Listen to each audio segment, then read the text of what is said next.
could it be I have like this face that like through no fault of my own just looks permanently inquisitive, and that's why my life has been this way?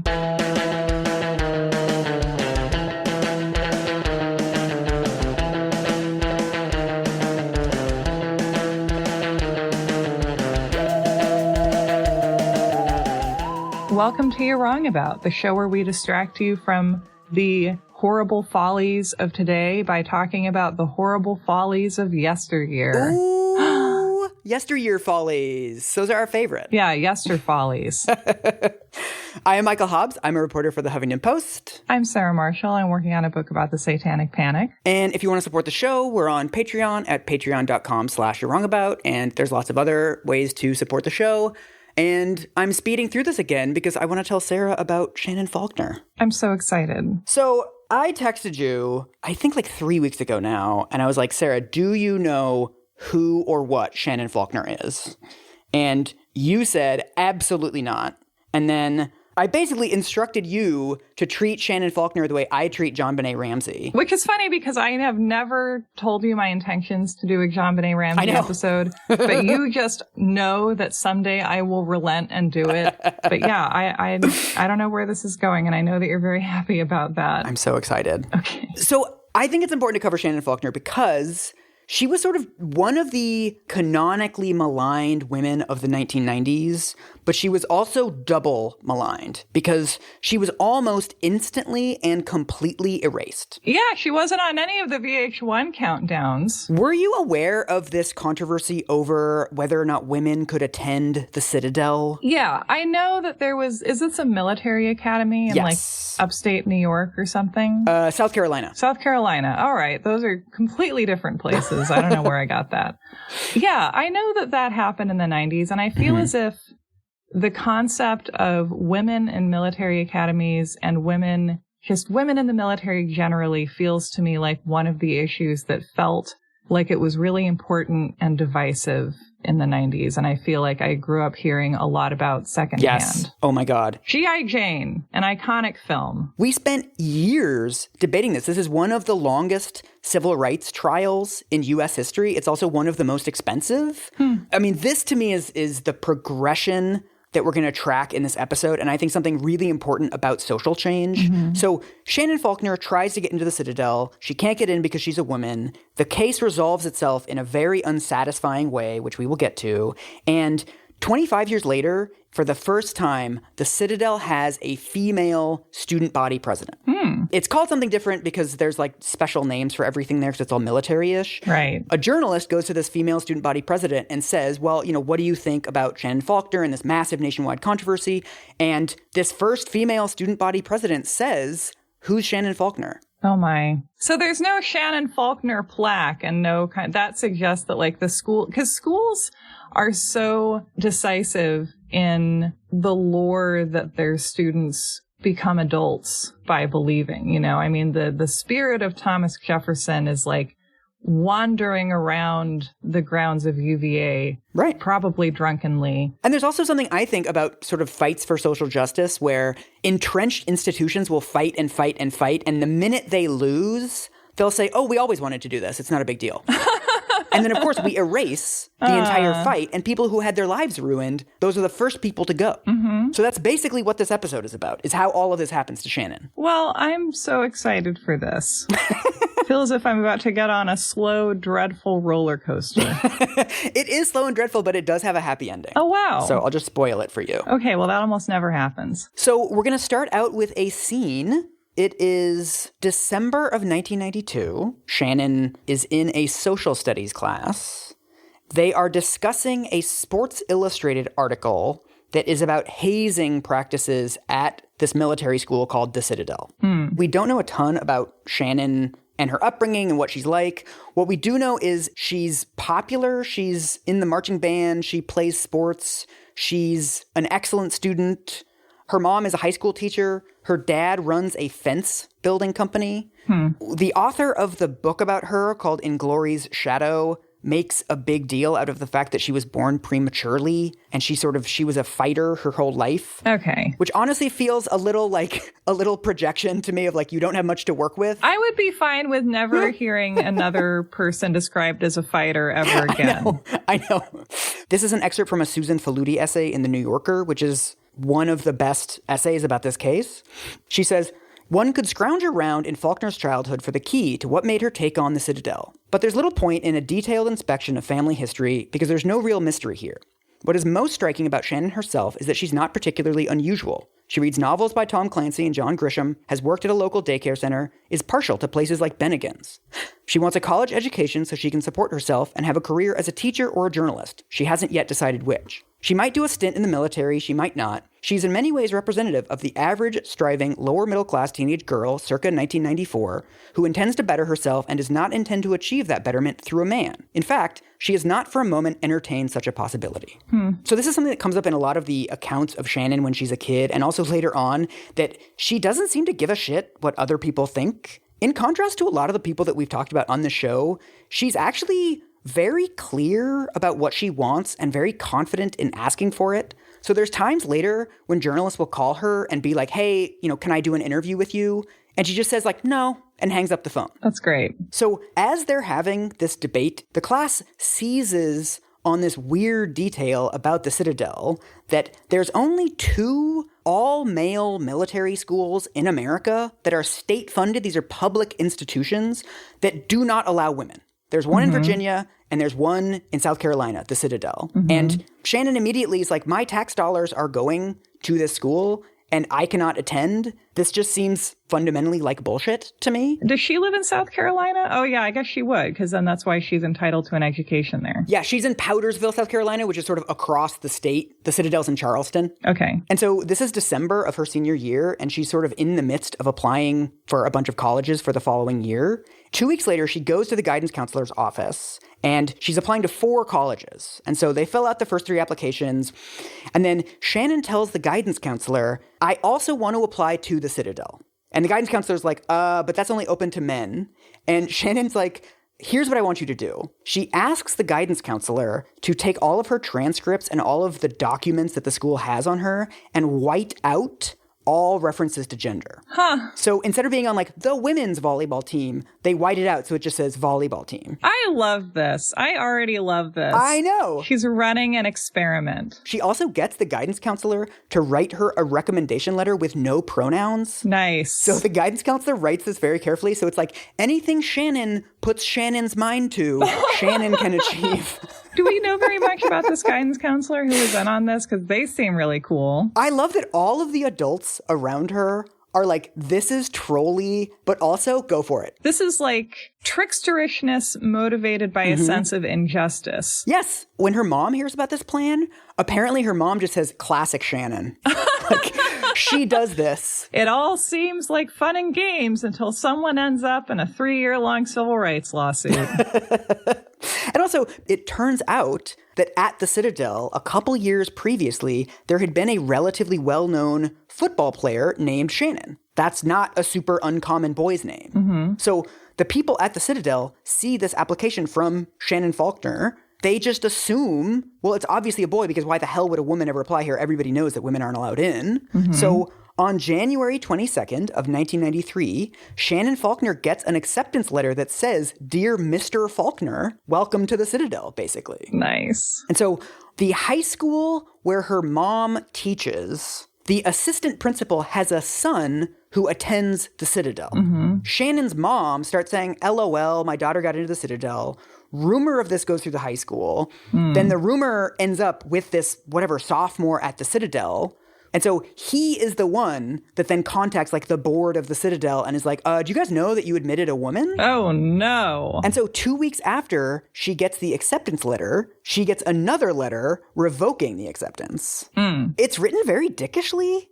They send her a letter and then they send a separate letter in the same envelope to her mom, basically scolding her. What? Like, why did you let your daughter do this? Oh my God, she's an adult. Yes. And also, Shannon has now been accepted into the other 3 schools. I have no evidence for this, but it is very possible that if the school hadn't revoked her admission, Shannon would have just gone to one of these other schools. If I were her, my response would have been like, cool, that's funny. I'll go to wherever else I applied. But then if they revoke it, I'd be like, fuck you guys. Yes. Yeah. So basically, classic Shannon, she goes through the yellow pages. She finds a civil rights lawyer, like this super awesome lady who does like abortion cases and stuff, and walks her through the whole thing and says, do I have a case? And the lawyer's like, yeah, I don't see why not. This is also the rare case of a maligned 90s woman who wasn't dragged into the spotlight by her bangs.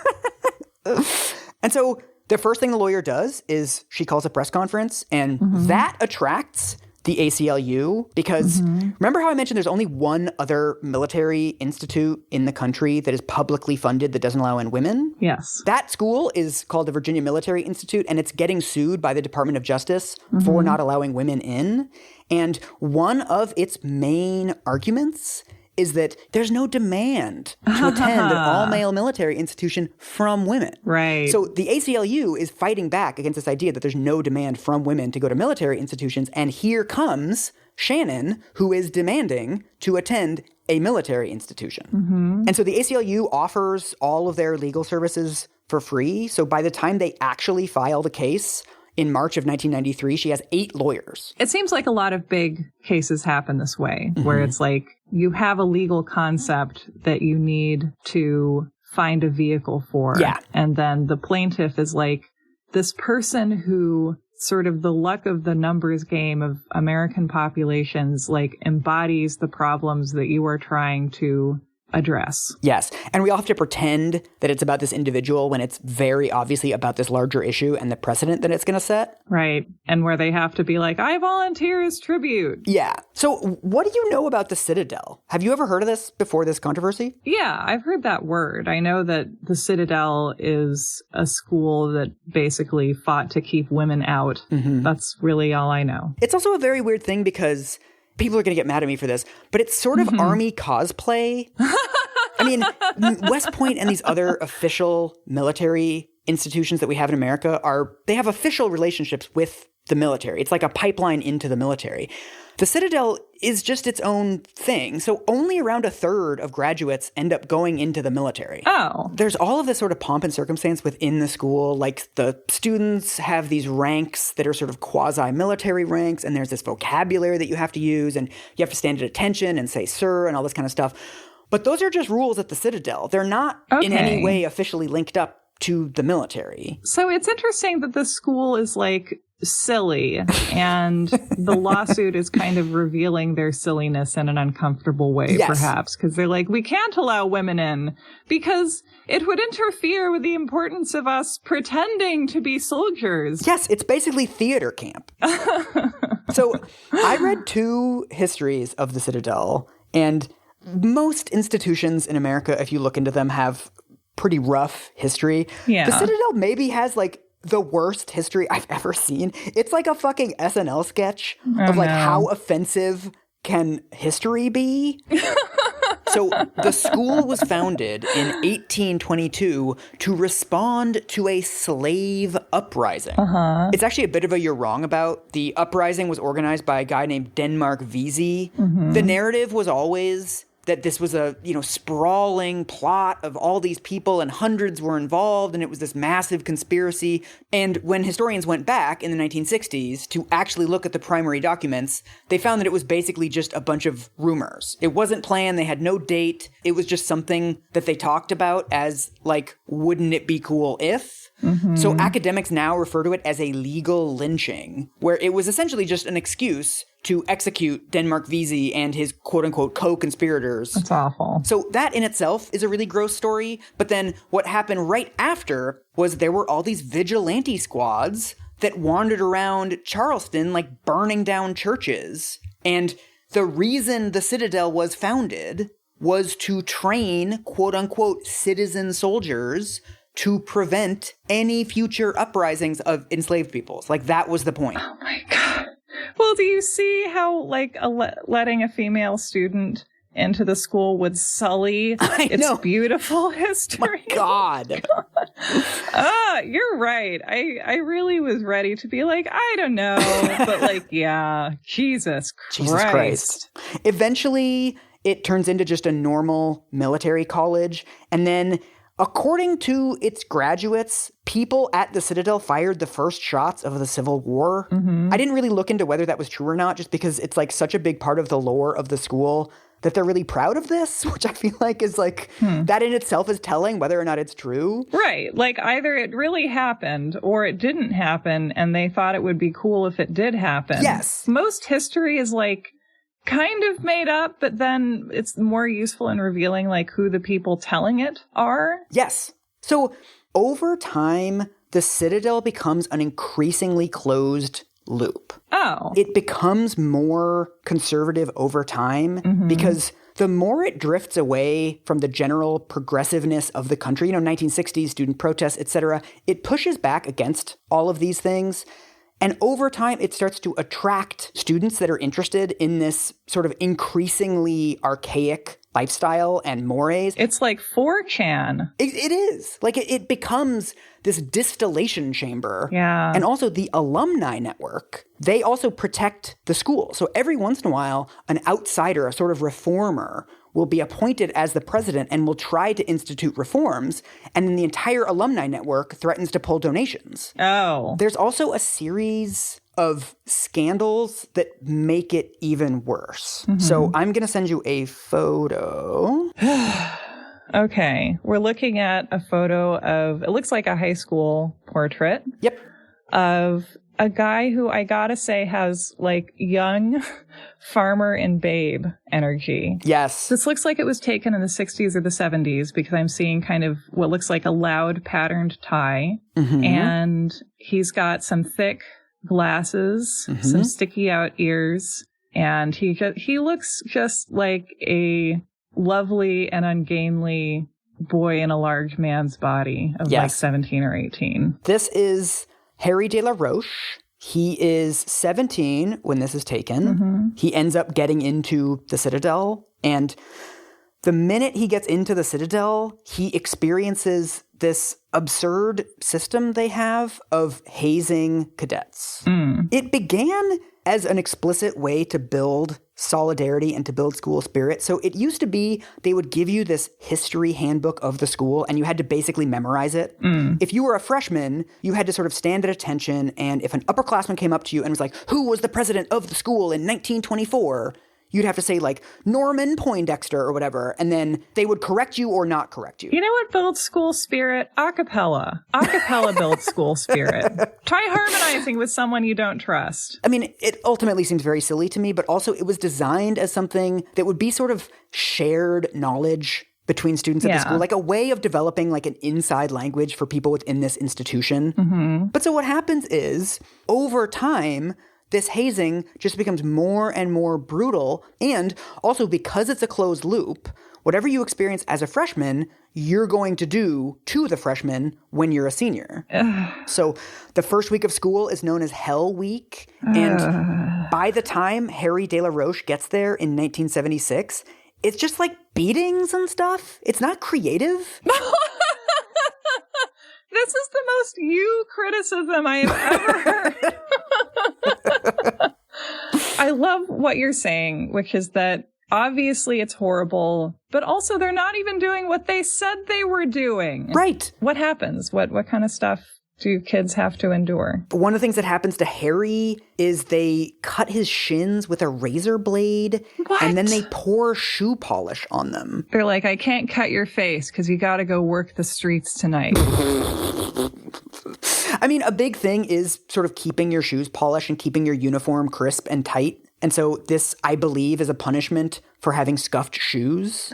Another big thing is technically upperclassmen have the right to take away food from freshmen. Oh so my if an upperclassman God. demands food, you have to give it over. No. So For weeks, Harry just isn't eating because every time he sits down to eat in the cafeteria, some upperclassman comes and takes away his food. You know what's funny is that, like, when I was a teenager, I think this stuff didn't hit me as hard because I was like, I'm basically an adult. Mm-hmm. And now that I see teenagers as children, I'm just like, how are adults condoning this? I know. Ah! I mean, at various points, the teachers try to push back against this because the teachers are like, people are coming to class and they haven't eaten and they haven't slept. Yeah, how the hell are people learning anything? Again, closed loop. A lot of the adults that are around, a lot of the adults in the administration, they went to this school. They think that it builds character. And not only is this not seen as a problem, this is seen as an essential component of masculinity. You have to experience abuse. You know what builds character? Working in a Waffle House. Do that. Those people can de-escalate like nobody. I think that the thing that we think of as masculinity is something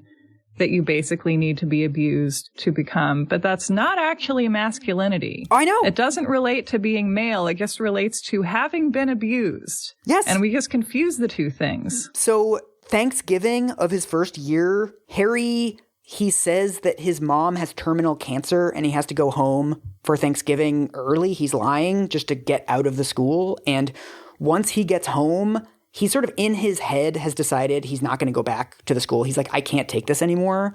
But because his dad is like this military asshole, he's got a history of abusing Harry. It's really terrible. He's not going to let him quit. And so brace yourself. Harry de la Roche murders his entire family. Oh, wow. Yeah. He kills his mom and his dad and his two brothers. Yeah. Because this is such a huge national story at the time, it contributes to the closed loop nature of the Citadel. Because who wants to apply to a school where the hazing practices are so severe that they lead to an outcome like this?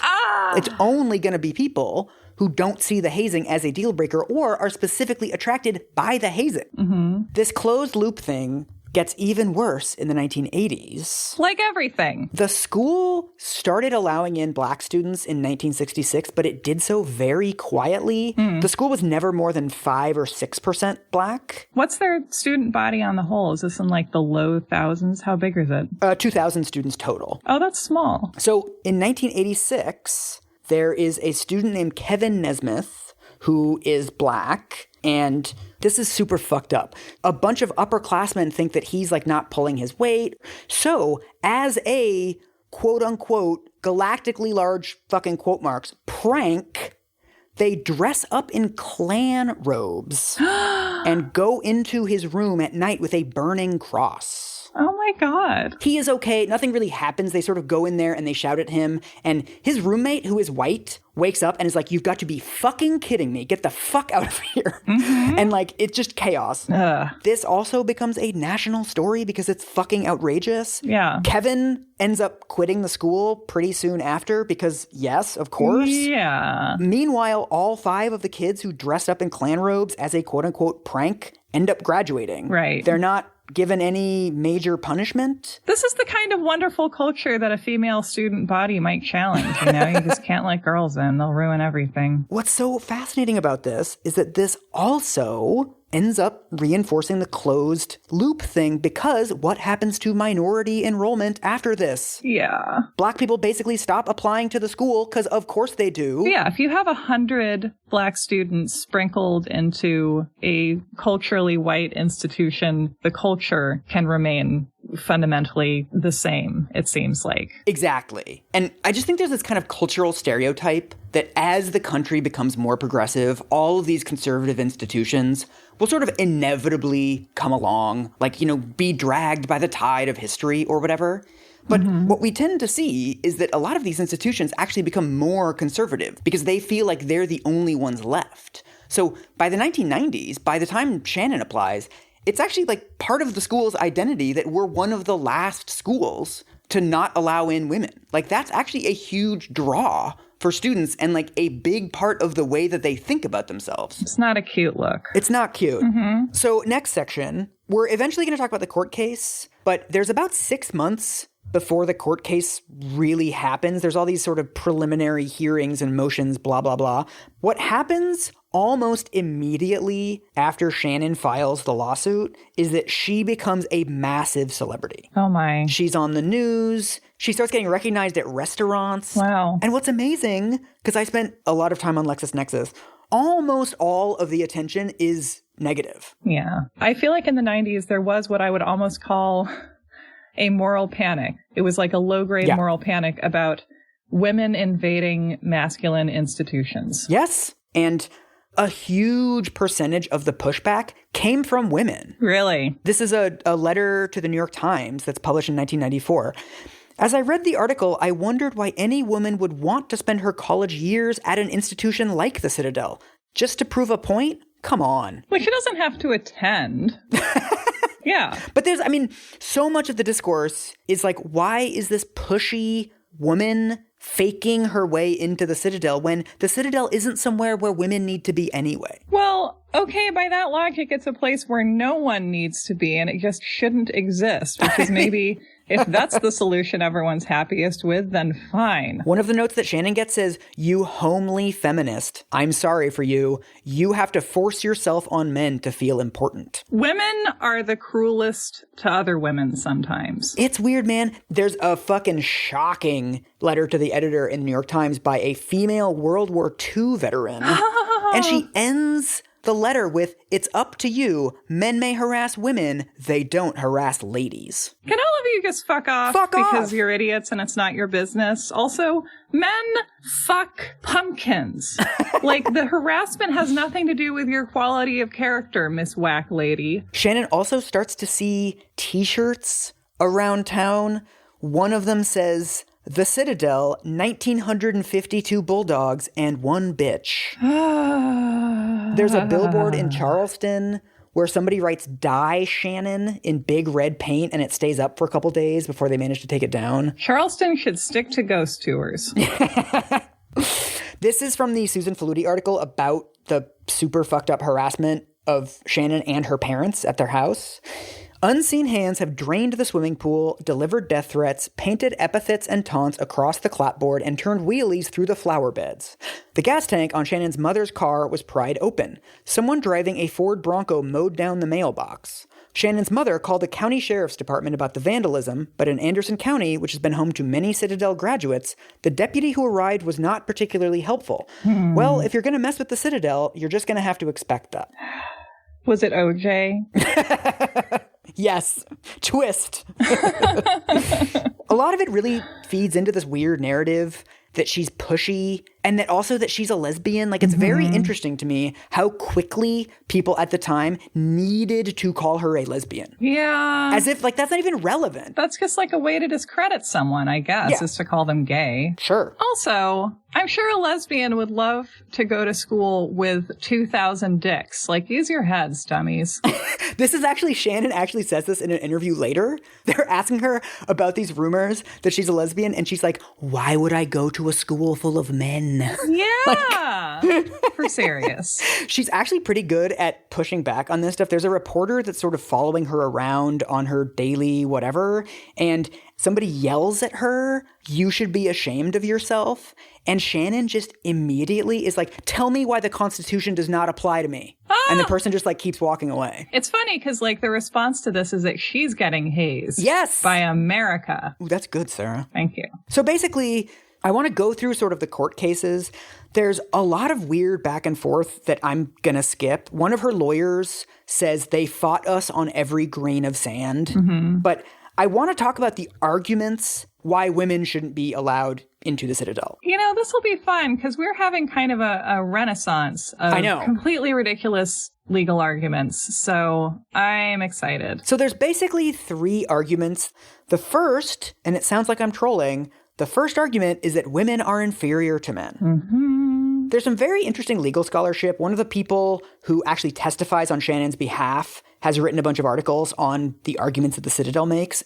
His name's Michael Kimmel, and he points out that there's a difference in the law between gender discrimination and race discrimination, because race discrimination, the underlying assumption is that there is no difference between the races, whereas with gender discrimination, there is an underlying difference. So it's okay under certain circumstances to treat women differently than men. Right. I think you could say in a broad way that on the whole, women are smaller than men. If you pick a random woman and a random man, the woman will tend to be smaller. But then you get to like push and push and push that until you've elasticized it into this thing of like women are these tiny, weak little crunchy core with marshmallow around it. Right. You know, you just like, you extrapolate a fact that's irrelevant to the thing you're trying to talk about to something that is claiming to be relevant, I think. I think a good contrast is that Hooters has argued successfully in court that they're only going to hire women because that's a central requirement of the job of working at Hooters, whereas police departments have argued unsuccessfully for this. Yeah, because a man could have breasts. Yes. But he couldn't flirt with a straight customer in the same way. Exactly.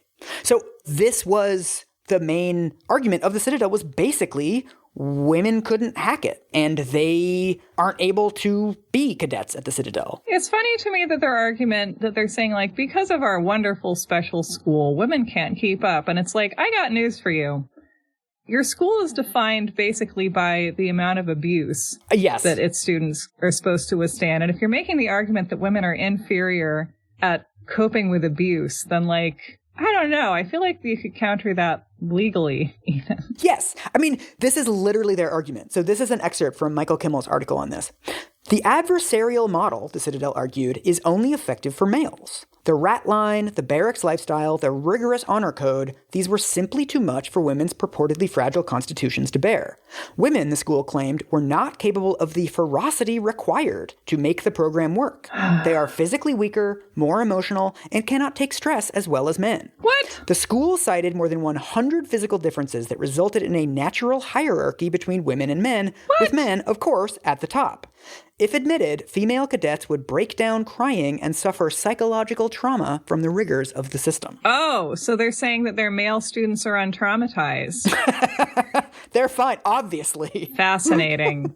I think all these people need to be stopped. I love this, that one of the things that goes around is that the school has strict physical standards. So you have to be able to do 45 push-ups and 55 sit-ups in 2 minutes. And you have to be able to run 2 miles in 16 minutes. But then what's amazing about these fitness requirements is the school only passed those fitness requirements after Shannon Faulkner sued them. They're doing this specifically to keep Shannon out. Come on, you guys. You should have made your physical requirements like wash his balls once a week and then be like, you have no balls, Shannon. What would you be washing? Bye. This is kind of a tangent, but the literature on women being inferior to men led me to a bunch of old arguments that have been used throughout time for not allowing women into these educational institutions. Like, because their uteruses rove around their bodies and that makes them vulnerable. Literally, listen to this fucking quote. Oh my God. In what was the best-selling book on higher education of the entire century, Sex and Education from 1873, Edward C. Clarke, Harvard's first professor of education, predicted that if women went to college, their brains would grow heavier and their wombs would atrophy. Oh, is it because the blood is going to the brain and the womb is naturally the first thing for the body to undelegate? Is that it? His main evidence for this is the correlation between women who have college educations tend to have fewer children. That's because they're older when they start having children. And also probably they're more likely to have the means to practice birth control. And correlation is not causation, my guy. Yeah. So the school's second argument, which is slightly more convincing but still not that convincing, is that women and men each have a right to go to single-sex educational institutions. And so Shannon, if she attends the Citadel, she is depriving men of their right to be educated with other men. So she's closing all the men's schools by attempting to enroll in this one. She's changing the fundamental nature of the education that is being offered. They use the argument that it's a diversity in education argument, that you should have the right, you can go to a Catholic school, you can go to a Quaker school, or you can go to a male-only school. And so to maintain all of these choices, we can't dilute what is being offered. Like, that is the central argument. Didn't you go to an all-girls school? Yeah, for 5 years. Okay, how do you feel about that? Hated it. Sucked. Oh, really? I know that people have positive experiences at single-sex schools because I'm not one of them. That's the thing. I don't want to like hurt anybody's feelings. I did look into the empirical evidence on same-sex education, and there's an extremely consistent relationship between attending a single-sex school, especially girls-only schools, and, you know, better SAT scores, better grades, better college admissions, etc. But what all of the research points out is that it's impossible to disentangle the effect of the single-sex-ness from the fact that most single-sex schools are private institutions. To say that some like all-girls high school in some posh suburb of Chicago or whatever, it's like 80% of our graduates go to college. It's like, well, those are a bunch of like rich kids. Right. Most of them probably would have gone to college anyway. So you can't really say that it's like the fact that they went to school with a bunch of girls that made them successful. Yeah, I mean, something that I hear a lot is that like girls are more likely to speak up if there aren't boys in the classroom. Yeah. I've always spoken up in the classroom, and I was in a girls' school between the ages of 8 and 13, and like that might have contributed to it. Like, who knows? Yeah. I mean, in the literature, they mention that some kids would really benefit from a sort of single-sex environment, but also other kids really wouldn't. And we don't have great ways of separating those kids. And some kids would benefit from Waldorf school, and some kids would benefit from playing a lot of hockey, and some kids would benefit from playing no sports, and because kids are different. Exactly. So anyway, I mean, I have no interest in like trying to change the fact that there are single-sex schools, but essentially as a legal argument, we must protect the right of boys to go to same-sex schools. It just doesn't really hold water legally, especially considering it's a publicly funded school and there aren't any equivalent women's-only military institutions. A lot of it comes down to the fact that if there was like a Citadel for women, she would just go to that and it wouldn't really be discrimination. Right. And so they're creating a situation where for the state of South Carolina to then have to start a horrible women's military academy. Exactly. So the third and final and kind of hilariousest argument for defending the Citadel is allowing women will destroy the Citadel. Why ever will it do that? This is from Michael Kimmel's article. One of the Citadel's expert witnesses, Major General Josiah Bunting III, suggested that women would be a toxic kind of virus that would destroy the Citadel. Thanks! Adolescent males benefit from being able to focus exclusively on the task at hand without the intrusion of any sexual tension. This is an institution for learning racism. If we allow women in, it'll turn into a gentle sex comedy like Porky's. I also love that sort of central to this argument, and you hear this in all of the discourse around this, is fucking showers. What? I feel like it can't be a moral panic unless showers are involved. So this is from a 1994 New York Times article. Weighing heaviest on the cadets' minds was the preservation of the all-male communal bathroom. The sharing of the stall-less showers and stall-less toilets is at the heart of the Citadel experience, according to more than one cadet. What? It's so weird. Okay, my favorite thing about this is that these people have to, like, in legal language, justify the absolutely bizarre and toxic culture that they have created at the school. And now we're defending as if it is, like, the most illustrious of traditions. I mean, the shower thing, I think, is actually interesting because, to me, it illustrates the extent to which this isn't working for anyone. A lot of the cadets, when they're interviewed by journalists, they'll say, like, if women are here, we can't be intimate with each other. And they're afraid of getting humiliated in front of a girl. If they're getting yelled at by an upperclassman or forced to do push-ups or whatever, they don't want a girl to see that. I mean, something I wonder about a lot is, like, if you can't have physical affection, like, do you find closeness through fighting? Totally. And conflict. And, like, this hazing thing, it's like, it's very physical. Yeah. It just feels like at every point, the arguments against letting Shannon in are just an argument against the school and like this whole dumb system. Right. It's like, just be intimate with each other. Be friendly and nice. Yeah. Form sustainable, mature relationships. You can just do that. It's the most amazing self-tell that these people are like, listen, I'm fine with being abused. I just don't want to be abused in front of a girl. And it's like, why are you fine with it not in front of a girl? I know. The head of the cadets, he's interviewed by Susan Faludi, and he says that not having women at the school makes them better at respecting women. What? It sounds like I'm summarizing that unfairly, but his actual quote is, "The absence of women makes us understand them better. In an aesthetic kind of way, we appreciate them more because they are not here." Okay.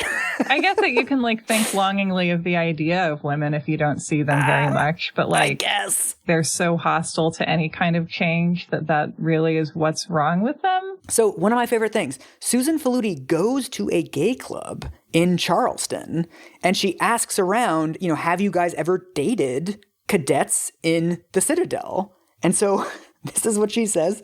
She says, in 2 visits to the treehouse, I could only find 2 drag queens out of maybe a dozen who did not tell me of dating a cadet. And that was only because those 2 found the Citadel men too emotional. I bet they are. Oh my God. Like because these are the guys who I imagine like 5 seconds into any sexual encounter, everything they've been repressing just comes spewing out of them. I know. It's like these closeted little 19-year-olds in these super homophobic environments. I mean... Oh, little babies. What if there was a girl there? It would ruin everything. They would just cry whenever they saw her. But so this kind of rhetoric is very interesting. And a lot of people have pointed out that this is another component of sort of reactionary movements or of majoritarian movements who are afraid of their way of life being threatened, that the Citadel is very traditional and our way of life is the best, but also it's so fragile that the existence of one woman would completely destroy it. Mm-hmm. This is one of my favorite quotes. It's like, tone it fucking down. This is from Catherine Mangold's book. She's talking to a cadet just sort of wandering around the campus. Lingering on the open quad, he fumbled for his words. If Shannon Faulkner came, he said, everything would change. It would be like a world without gardens, he observed dejectedly. What? If women were cadets, then who would make things beautiful? Okay, you guys, it doesn't mean that every woman in the entire country has to come to your stupid school. Like, you obviously don't have enough dorms for that. This has to be one of the cadets that dated a drag queen, but he was too emotional. Anyone can garden. You can garden, sweetie. Everyone who is speaking for the school that you have cited in this story just sounds like they are just going through it. Is it also like the idea that if she were able to withstand this world, it like would render it unspecial? Ooh, I hadn't thought about that, but yes. If they lose the sense of inherent superiority to most other human beings, then like it will just ruin their lives. Yeah. Yeah. Are you ready for Shannon to get to the Citadel? Yes. I have a picture for you. I assume they're going to give her a cute bob, like an officer and a gentleman. It's not clear to me that I know what a bob is. Is that a bob? Yeah. I would describe that as a cute bob. Okay. Yeah. It's like chin-length hair with a big barrette at the back like Elaine. So this is Shannon going to her first day of school. I see a young woman of, I assume, 18. She's 19 by this point. 19. She's got a rose pink t-shirt and white shorts, which is like a very Charlestonian look. Very, like, high preppy. Yes. I'm getting, like, Clarice at Quantico vibes. Yes. And she's being walked in to the Citadel. It feels like a prison. It looks like they're going to let Jake Blues out. Do you like my fresh reference? I mean, it's interesting that you say prison because this is like a weird limbo 2 years for Shannon. Wow. In 1993, so 7 months after she applies to the school originally, the case is winding its way through court. Again, I'm not going to get to all the different details of like the stays that are denied and the denies that are stayed and all that kind of stuff. A judge says the school has to let her in, but doesn't have to let her in to like the cadettery. Okay. They only have to let her into classes. They're like, if she doesn't cadet, she has nothing to shower after, so we're safe. Yes. So Shannon can attend classes, but she can't do anything else. She can't be on the yearbook. She can't join any sports teams. She can't be in any clubs. There's parts of the campus that are only open to cadets, and she cannot go there. They're basically waiting for the state of South Carolina to propose an equivalent military education for women. But while that is being set up, there's no justification for keeping her out of the school. And she has to wear a big sign around her neck that says, shun. I mean, basically. Of course, everybody knows who she is. So the first day of school, she sits down in a biology class at 8 a.m. and the other students in her row all move their seats. You're like, ick, a girl. Yeah. There's this super fucked up thing where she gets an A in math And they have a standing thing at the end of every semester that all of the students who get A's get invited to like a pizza party type of thing.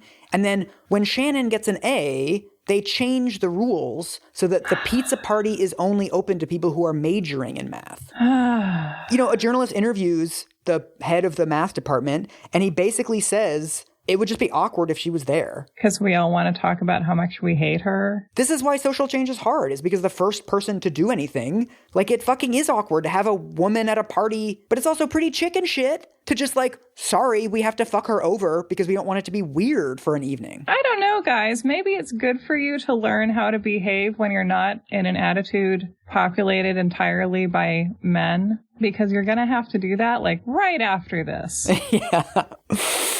It's also a weird year because, her kind of main activity now is appearing at court stuff. I mean, being the plaintiff in one of these cases is really time consuming. She's living with one of her lawyers because he lives in Charleston and her family's back in Powdersville. And as we've talked about so many times on this show, people do not make money being part of these cases. Like, there's no salary associated with spending all of your time in court. And so she works nights as a waitress at like a wings place. The one sort of point of light in all of this is the first day of school, she gets flowers. From the last surviving garden on Earth. And there's a note with it that says, Shannon, all good wishes from the mother and sister of Citadel graduates! ! Oh, that's nice. I was really thinking that they were from Dolly Parton, but this is actually even better. So finally, in April of 1995, a court rules that the Citadel has to admit her as a full cadet. The path is open for her to attend the Citadel the following year, but then it takes a couple months for the Citadel to basically set up the logistics of having her live on campus because they've never had women living there before, and so they need like barracks and bathrooms and all this kind of stuff. They originally were going to have her sleep in the infirmatory, like the sort of like nurse beds, but then there's no lock on the door, and her lawyers have to be like, are you kidding me? Like, we're going to need some security precautions. Yeah, seriously. Get that woman behind like at least 3 deadbolts. So eventually they have to set up like panic buttons and federal marshals and security cameras, and all of that stuff takes time. So she just ends up attending the Citadel as a day student until the end of that school year. And so 2 things happen during this summer before she attends the Citadel for real. The first thing is that the media attention on her quadruples because there's this big controversy over whether or not she's going to shave her head. Okay. I know. Why is this a story? Why is the national media necessary in this? And why does this cause an uptick? Like, tell me about this. My theory is there's a huge appetite for stories in which sort of social justice crusaders, members of minority groups, overreact to small slights. The school makes all of the freshmen shave their heads, and Shannon wants to go to the school. Therefore, Shannon should shave her head. Shannon is actually fine with this, but her lawyers, they want to fight this because West Point, all of these other military schools have been admitting women since the 70s. They do not require women to shave their heads. They require women to just have hair that doesn't touch their collar. So her lawyers, I think somewhat understandably, are like, you're clearly doing this to humiliate her. You're doing something that is totally out of pattern. So this then becomes this perfect narrative of women are oversensitive. And if you want to go to the school where you shave your head, why are you now complaining that they're making you shave your head? And so this launches a million articles that manage to overlook the sort of underlying issue, should women be able to attend all-male institutions, and skip straight to women are being oversensitive and they're demanding this thing that is completely ridiculous. Like, that's the way that it gets framed. Of course. But so a judge rules that Shannon has to shave her head. Wow. Fucking Janet Reno steps in at one point and writes a letter, and then the judge relents and says, okay, it's up to the school. We're just going to give the authority to the school. But then there's so much attention on the school at this point that they're like, we're not going to do it in the end. So in the end, they let her not shave her head. Like, they just let her have the cute bob that you saw. They should get a camera and shave her head while she sings I Dreamed a Dream. Yes. She also, another reason this summer is so bad is that as she starts showing up in the press again and photos, is that Shannon has visibly gained weight. She talks about, these 2 years, she's not able to play sports. She's living with her fucking lawyer. Eventually it's not going well and she moves back in with her parents. So she's commuting like these long distances. She's hella stressed out. She's working. Mm-hmm. She talks about all the stress eating. I mean, there are a lot of things that you can do as somebody in public life. You cannot be a woman who visibly gains weight. No, you can't. There start to be bumper stickers that say, save the males, shave the whale. What the fuck is wrong with people? Everything. And in the 90s, I think there just was very little countervailing cultural voice in mainstream America on the side of like, let's not attack women for weight gain as if they are murderers. I know. You know? The other thing that happens in this summer that I feel like we have to discuss, she is grocery shopping in Charleston and a man comes up behind her and puts his arm around her chest and his other hand over her mouth and he whispers in her ear, I can't touch you while you're on that campus, but I can get to your parents. I know a place where I can watch them burn. And then he's gone as quickly as he came. Oh my God. I mean, between the sort of everything else going on and being in the press, I mean, she's just like on edge all the time. And also like, you know, the threat is so much that I also want to take a moment to emphasize that what that guy did is assault. Yes. Yeah.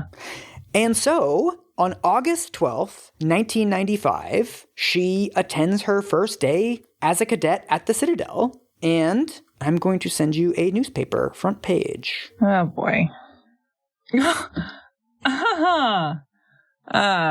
Okay.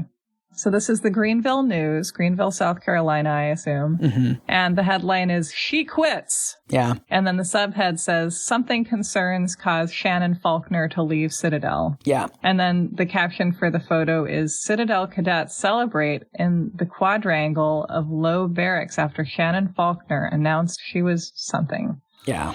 Wow. Oh, and then there's O.K. Simpson in the opposite kitty corner. Yeah. I know. Oh. So after all of this 2.5 years long legal battle, everything that she's been through up to this point, she only lasts one day.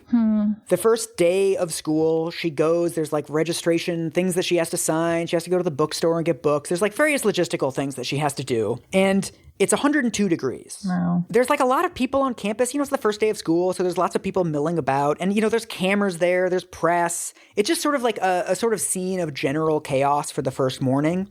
At some point during this morning, she's in a crowd on this campus, and she hears somebody whispering into her ear, the heat in Charleston makes some folks crazy. It can play tricks on your mind.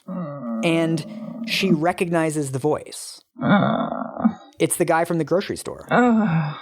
Yeah. Yeah. So who knows if like that's actually true, right? Like this could be something, you know, that she's imagining or not. I mean, to me, it's totally plausible that it's the same guy, or if it's a different guy, that it's like, in a way, the same guy, because like any one of these men could like up and kill her or her parents, it really feels like at this point. Yeah.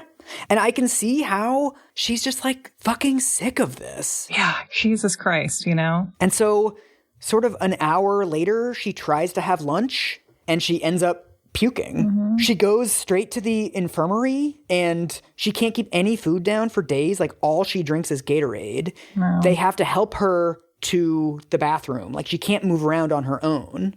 It's sort of a mix of heat exhaustion and just this explosion of stress. Yeah. It's basically her whole body is just shut down from everything building up over the last 2 years. Mm-hmm. She stays there, you know, Tuesday, it's Wednesday, it's Thursday, and this is the first week of school, and the whole kind of point of this first week is for everybody to bond with each other. There's all these like logistical rules, and here is her company that she's in, and they're all doing all this stuff without her. And by the time Friday rolls around, she's just like, fuck it, I'm going to leave. Mm-hmm. And she notifies the school officials, and the VP of the school says, if you need to, like we know the press is around, there's a back door if you need to go out the back door. And she says, I'm going to walk out the way I came in with my head held high.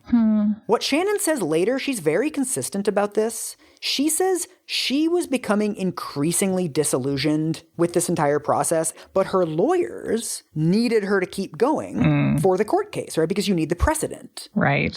Like Britney Spears in the 90s. Yes. she talks about the night before her first day of school, she gets in this like screaming match with the ACLU because they want to sell bumper stickers with not necessarily her face on them, but like in some way alluding to her case.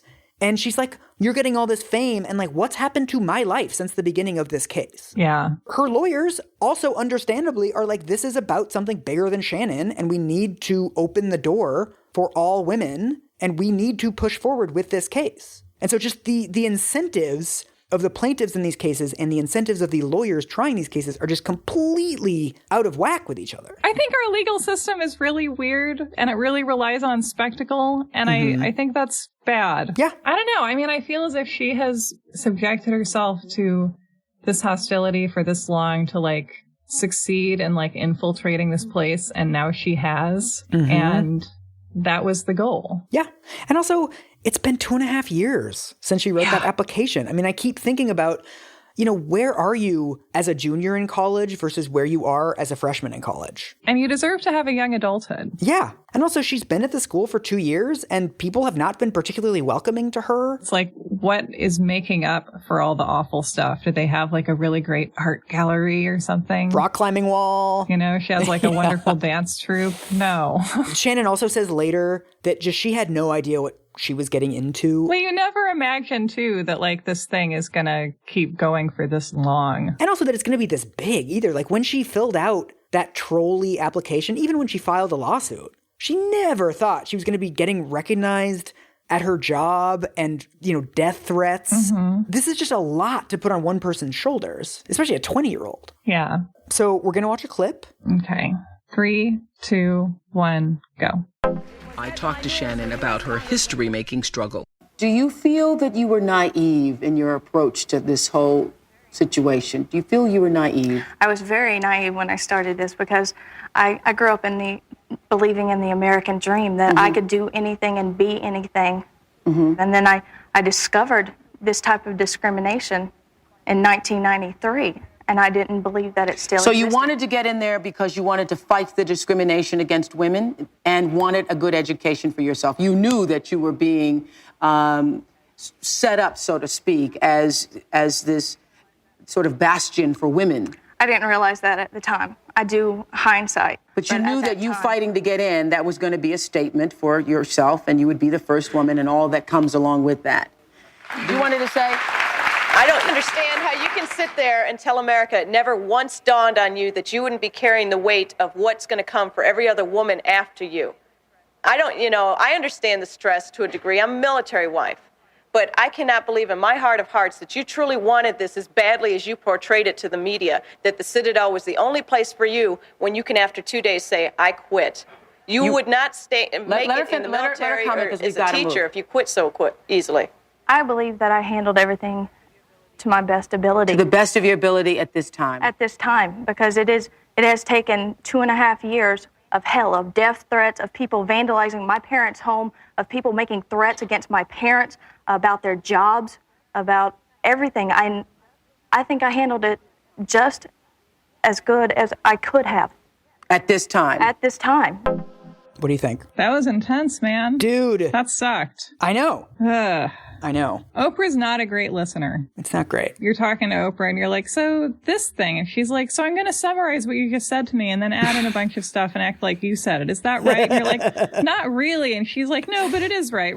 You're like, and then someone from the audience insults you. This is like a little slice of what fucking LexisNexis was like, dude. It's awful. This is the narrative that forms immediately afterwards is Shannon let the side down. Like, Shannon is making all women look bad. Oh, fuck off. I know. Shannon is a bad feminist. She's a bad woman. Why couldn't she see it through? So just like men and women both hate her. Yes. Women hate her because she's making us look bad in front of the men. Men are going to use this to hate us even more. And it's like, why not be mad at the men then? This is like that thing about like there was so much pressure on Sally Ride when she went into space because if she didn't do a good job, then it was proof that women couldn't be in space. And it was like, she needed to prove that women could do something. And it's like, I really blame the society that creates this false idea that like a woman needs to prove that all women are able to do this or that. And if she fails or chooses not to or whatever, then that just means that women are deprived of that right forever. I know. The New York Times publishes this entire article on basically how feminists feel weird about Shannon Faulkner quitting. One of the opening paragraphs, it says, in Chicago, Terry Hartfelder, 24, the day manager at Casey's Tavern, said, this just leaves the impression of female hysteria, of women saying, give me this, and they can't take it. I'm tired of women like her representing my gender. At no point did she demand the right to represent her gender. Excuse me. Cokie Roberts on ABC says, she has done a great disservice. I mean, if you're gonna be a pioneer, you gotta get on the covered wagon and go across the country and be a pioneer. A lot of those people died, Cokie. Snake bites, cholera. So right after Shannon leaves the Citadel, one of the main explanations for why she quit was that she was too out of shape to do the physical training, which isn't true. There's a student quoted in Catherine Mangold's book.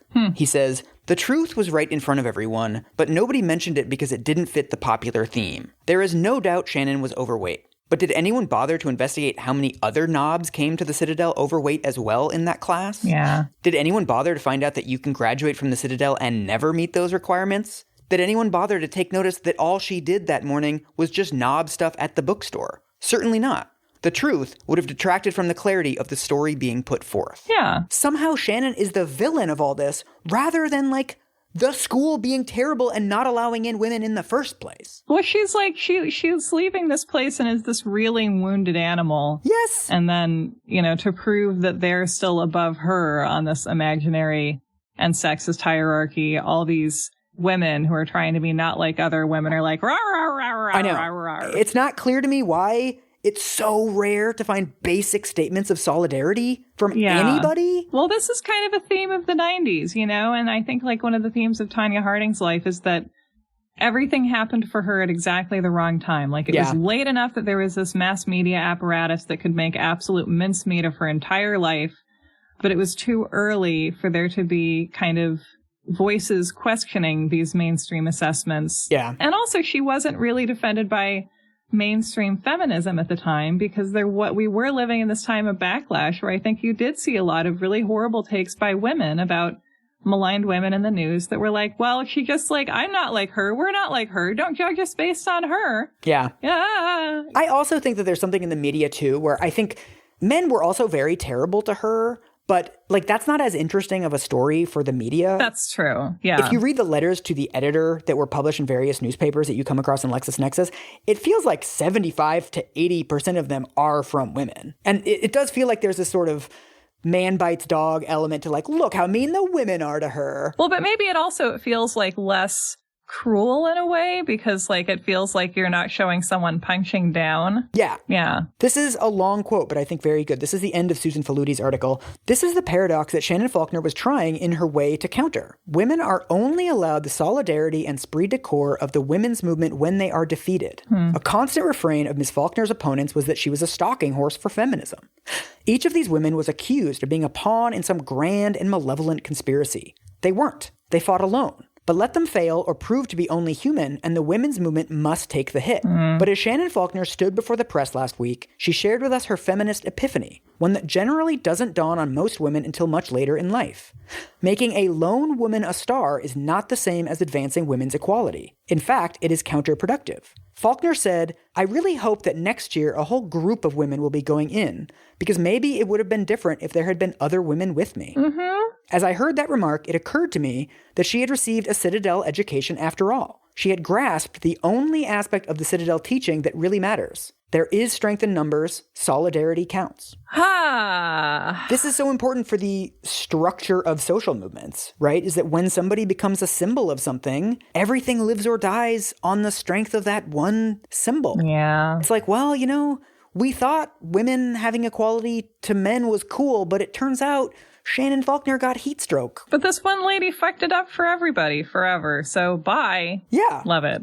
And I feel like it's a story that like allows you to respond to it and be like, I'm not a sexist, but this is going too far. Totally. And then to like get your sexist yayas out without feeling like you are being sexist, which, a lot of people need to do. Yes. Apparently. And so I told you the story has a happy ending. You did. Almost exactly a year after Shannon drops out of the Citadel, the Supreme Court strikes down sex discrimination. Ah. It's called United States versus Virginia, and they talk about it as basically Brown v. Board of Education for Gender. So, like, she won. Wow. Like the Newsies. And yet she's still remembered as, like, pushy. Do not read the comments on the fucking clip that I sent you, by the way. Well, fuck everyone, honestly.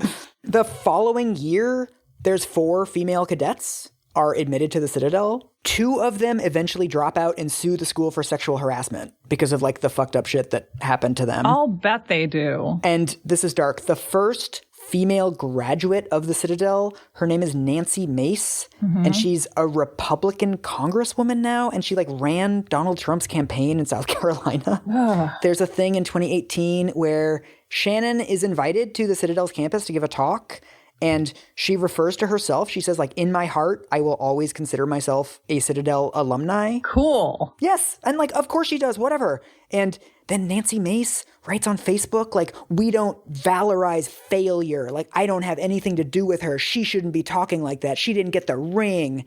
And it's like, Nancy, just be nice. I don't know. It bummed me out. You're like, imagine using Facebook as a forum for pettiness. I can't. The Citadel now has around 10% of admissions are women. Do they still have Hell Week? They do, but they call it Challenge Week now. They've softened everything. Oh, no. They also, apparently there's a Citadel float at the Charleston Gay Pride Parade every year. Like, the school is sort of starting to thaw out. But in a way that's fostering salmonella. Well, they're just doing this thing that institutions always do, where they're like, well, obviously it's good to have women here. Right. Obviously. And it's like, this is what you fought against for 3 years and $20 million. Indifference to history means indifference to whose fault things are. I know. Also, like, people's agency is really often conflated with their lawyers. And that's Yes. a real highlight of these media fracassi also. I know. It's like these debates leave this residue. We remember Shannon Faulkner as pushy and, you know, oversensitive, and she didn't want to shave her head. We remember all this stuff, but then we forget the fact that she was fucking correct. And the school is now saying that that was the right decision. And history and the law have proven her right and yet robbed her of credit for any of it. Right. And so another happy ending to the story is, like, Shannon is fine. So she ended up transferring to other colleges and graduating on time. There's an author named Pat Conroy who wrote a bunch of really famous novels, including The Prince of Tides, who is a Citadel graduate, and he quietly paid for Shannon's education. Aw. Send people flowers and pay for their college. This is, like, true allyship. Yeah. And she's now a 7th grade English teacher at a middle school in Greenville, South Carolina. Aw, cool. She seems happy. She does these sort of Where Are They Now interviews. She talked to Oprah again a couple years later, and she talks about how it's frustrating how she's been erased because people only remember, you know, the 1 week that she was at the Citadel. They don't remember the 2.5 years of her life that she spent at the Citadel and in court. And so I want to end with a Shannon quote. This is from an interview that she gives to the AP in 2018. They're asking her about sort of her legacy and how she feels about the fact that the Citadel now has women going there. Shannon says, "Every girl who walks in there, whether she stays for 1 day or all 4 years, she has won." I love Shannon. I know. I'm happy that I learned about this kiss for the sake of learning about it. And I also feel like it's a great object lesson in, like, if you're forcing someone to do something for the first time all by themselves, then, like, think about why perhaps you might be attempting to doom her to failure through the circumstances you're asking her to succeed under. Yes. And we don't like people that are seen to be pushing. So the 90s were bad, and people who pay for other people's college are dope. Yeah, that's them. the moral. Pay for some college. Just pay a for some little college. slice of college debt, perhaps, if you can. Any woman who has been made fun of on a bumper sticker, those are the people that pay for their college.